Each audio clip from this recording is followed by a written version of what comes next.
பரலோகத்தின் தேவனுக்கு மகிமை உண்டாகட்டும். இந்த அருமையான அதிகாலை நேரத்துக்காக கர்த்தருக்கு நன்றி சொல்லுகிறேன். அதிகாலையில் என்னை தேடுகிறவர்கள் கண்டடைவார்கள் என்று ஆண்டவர் சொல்லுகிறார். மெய்யாகவே கர்த்தரை கண்டடையத்தக்க சமயத்தில் நாம் கர்த்தரை தேடிக்கொண்டிருக்கிறோம். நாம் தியானிக்கும்படியாக யாத்திராகமம் 19வது அதிகாரம் 9வது வசனம். அப்பொழுது கர்த்தர் மோசேயை நோக்கி, நான் உன்னோடே பேசும்போது ஜனங்கள் கேட்டு உன்னை என்றைக்கும் விசுவாசிக்கும்படி நான் கார் மேகத்தில் உன்னிடத்திற்கு வருவேன் என்றார்.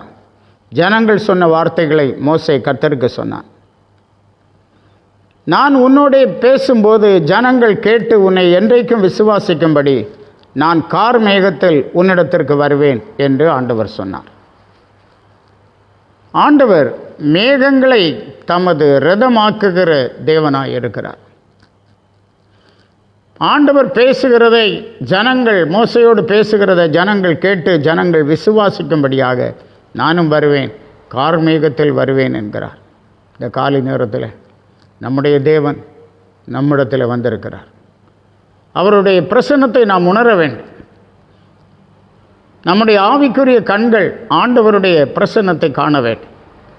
என் நாமத்தை பிரஸ்தாபமாக்கும் எந்த ஸ்தானத்திலும் நான் வந்து உங்களை ஆசீர்வதிப்பேன் என்று சொல்லுகிறார். இந்த அதிகாலை நேரத்தில் நாம் ஆண்டவரை துதிக்கும்போது மெய்யாகவே கர்த்தர் நம்முடைய நடுவில் வந்து நம்மை ஆசீர்வதிக்கிற கர்த்தராக இருக்கிறார்.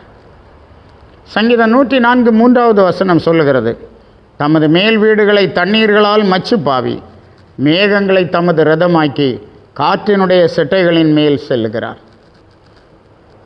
மேகங்களை தமது இரதமாக்கி காற்றினுடைய செட்டைகளின் மேல் ஆண்டவர் செல்லுகிறார். எவ்வளோ வல்லமையுள்ளவர், சர்வ வல்லமையுள்ளவர். அவர் எவ்வளவோ பெரியவர், நம்முடைய புத்தி கேட்டாதவர். யோவான் சுவிசேஷம் 4ஆம் அதிகாரம் 42வது வசனத்தில்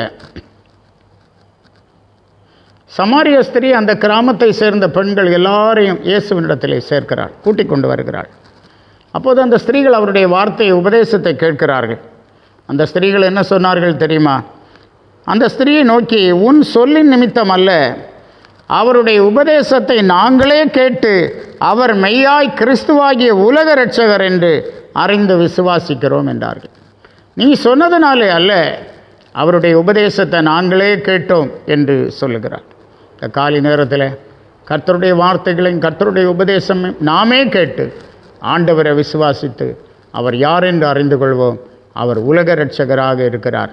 அவர் உங்களுக்கும் எனக்கும் மாத்திரமல்ல, சர்வலோகத்தின் பாவத்தையும் சுமந்து தீர்க்கிற தேவ ஆட்டுக்குட்டியாக இருக்கிறார். இந்த நாள் முழுவதும் அவர் நம்மோடு இருந்து நம்மை வழி நடத்துவாராக. ஜெபிப்போம். உலகத்தின் பாவத்தை சுமந்து தீர்க்கிற தேவ ஆட்டுக்குட்டி என்று பேரெடுத்த எங்கள் பரிசுத்த இயேசுவே, இந்த ஆசீர்வாதமான அதிகாலை நேரத்துக்காக கர்த்தருக்கு நாங்கள் நன்றி சொல்லுகிறோம். நம்முடைய இரத்தத்தினால நீரங்களை சுத்திகரித்து பாவங்களற கழுவி எங்களை உமக்கென்று பரிசுத்தப்படுத்தி இருக்கிறேன்.